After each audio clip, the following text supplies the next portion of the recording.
Hey everyone, and welcome back to the Jedi Knight of the Woods channel. Paul here again for just another quick video while I'm trying to get all my Snowdonia compilations up onto YouTube. You've seen my cook kit stroke brew kit video. You'll know that on this side pouch I've got a number of these green heat sachets. I won't go into the whole cook kit again, but if you've seen the other video, you'll know that I've got a couple of different methods for using the stove function, if you like. There's the hobo stove style, and there's also the Tatonka stainless steel burner, Trangia style burner, that I keep in there as well. I briefly touched on this fire kit, which is what I want to do a video on just quickly now. So I'm going to remove this out of the way. Put it over here, because at the time I needed to stock this back up again. Yet another Altoids tin, a couple of Ranger bands on the outside. They fit perfectly and certainly do a good job to keep the thing closed. What I've done is just have a little think about what I wanted to put in here again. This is not the be all and end all of making fire. It's just a kit that I've got in my brew kit, stroke cook kit, that aids me in getting a brew on the go. I do carry my fire steel around, and I'll probably do a video on all of my fire making methods at some point very soon.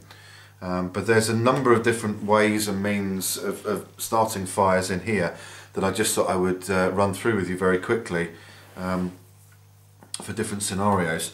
So opening the lid up, everything is packed in here absolutely jammed tightly. Straight away right on the top I've got some dryer lint, and this is in a small little Ziploc plastic bag to make sure that doesn't get wet. All I need is just the smallest amount, fluffed up to get a fire on the go. The hobo stove acts as a bit of a windshield anyway, so unless it's really blowing a gale or really horrible conditions, usually I'm not too bad with it. But just a small amount of dryer lint. Obviously I'm going to have collected my tinder as I'm going along, and the whole point about successful fires is in the preparation. So you're not expecting to just use what's in this kit and get a roaring fire going, or a successful brew on the go. This is fundamental small pieces that aid the preparation that I've already done in gathering tinder, gathering additional sizes of fuels and types of fuels. So there's the dryer lint. The other thing I've got in here is a purchase from Countycom in the US, which is a very small fire steel. There's no handle on it. It's there purely for the size. I'm not looking to get millions of strikes out of that, but what I do want is something that is at least capable. Now I'll give you a quick measurement on this thing with the ruler. It is 2 inches long exactly.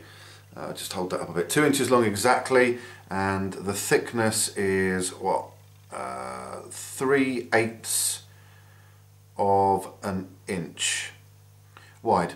That's called the squirrel fire steel. I didn't realise they all had different names, but yeah, apparently that's the squirrel fire steel. That was the equivalent of about $2. So placed an order with Countycom, bit of a shipping charge on top, but great fire steel just to put in here. This is brand new, hasn't been used yet, so that's why it's got the coating on it.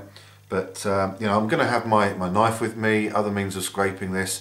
It's just another emergency fire steel if I need it. Then I also have sitting in here one battery.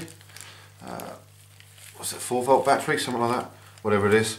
A couple of Ranger bands on the top just to protect the terminals. And that battery there, used in conjunction with this very fine gauge wire wool, enables me to start a fire that way. Essentially what's happening, because of the gauge of the wire wool, the electric current is passing through that steel wool at such a rate, the friction that it moves through the strands, the individual strands, causes them to heat up and glow just like an ember. And if you've got your tinder ready, I could use the the dryer lint there, I could use the tampon that I've got in there. That's one way of creating fire using essentially electricity. So again, that's kept in a bag, and those Ranger bands on there protect the terminals of the battery. It's never going to be you know, a forever means of lighting fire. The steel does a good job. So the other thing I've got in here is a small little gas lighter. This again was a Countercom purchase. I thought I'd put it in there because it does sit absolutely perfectly within that Altoids tin, right in the corner there. Just a simple flip top lid, pull it down and off she goes. It's like a jet flame style. It doesn't work every time, maybe it's out.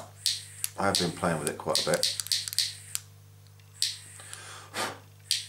Yeah, that's got a bit of a problem. So, as you can see guys, not the most reliable of lighters.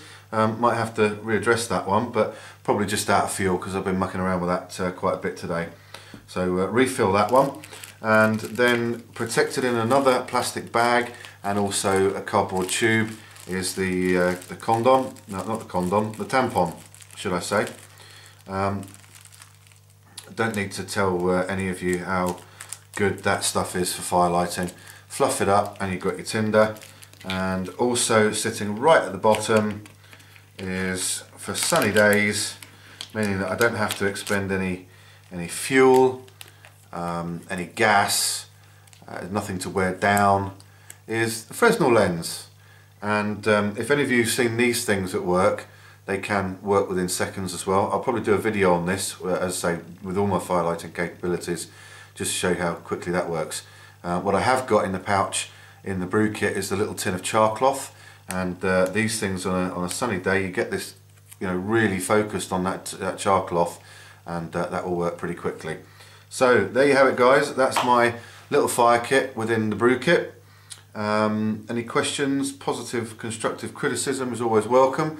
Anything negative will be removed or deleted, not interested in that.